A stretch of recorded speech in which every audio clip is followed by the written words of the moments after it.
Some African governments see migration as a way to address unemployment that can lead to social unrest, such as deadly anti-tax protests that swept Kenya last year. Some richer countries, meanwhile, are coming to see formal labor deals as a better option than large, irregular migrant flows. Here's how Kenya, East Africa's economic hub, is in search of economic boost by sending workers abroad.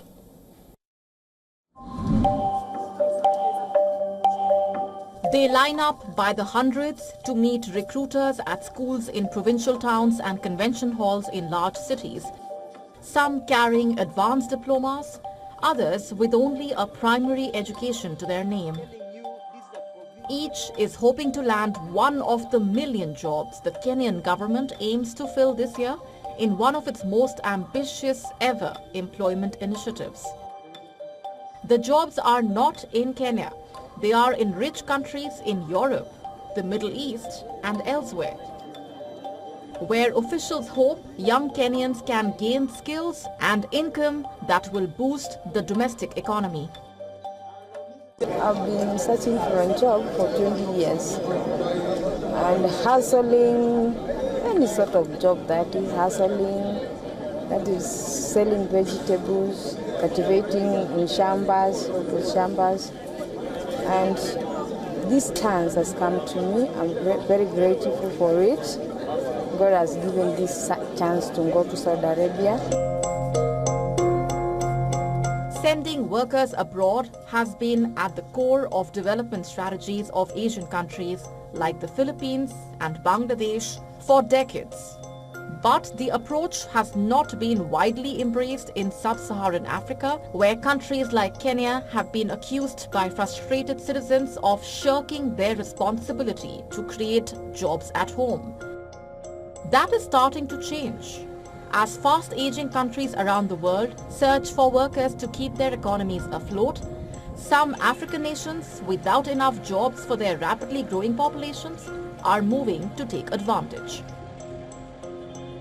We realize that we have a very important resource called the human resource, and we can be able to export our labor and make a lot of money as a result. So it's a resource for us.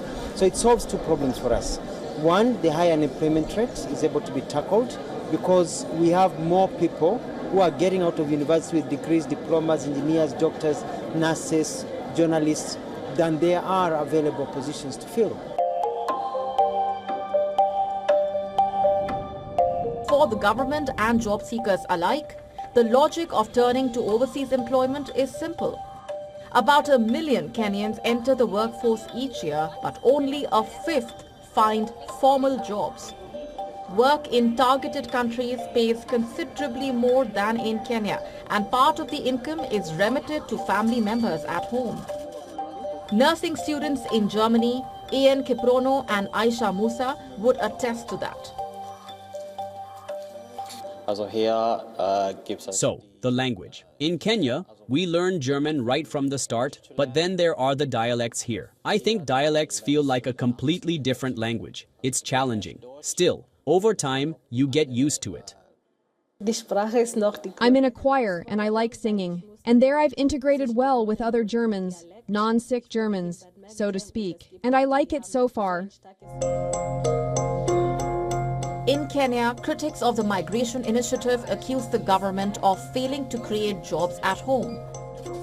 Reports of mistreatment of migrants in some Middle Eastern countries, where millions of Africans already work, have also fueled skepticism. Many Kenyans also fear a loss of skills needed at home. In the healthcare sector, for example, Kenya has less than a third of the 44.5 health workers per 10,000 people recommended by the World Health Organization, according to a Labour Ministry report from 2023. Africa Bureau, WION World is One. For all the latest news, download the WION app and subscribe to our YouTube channel.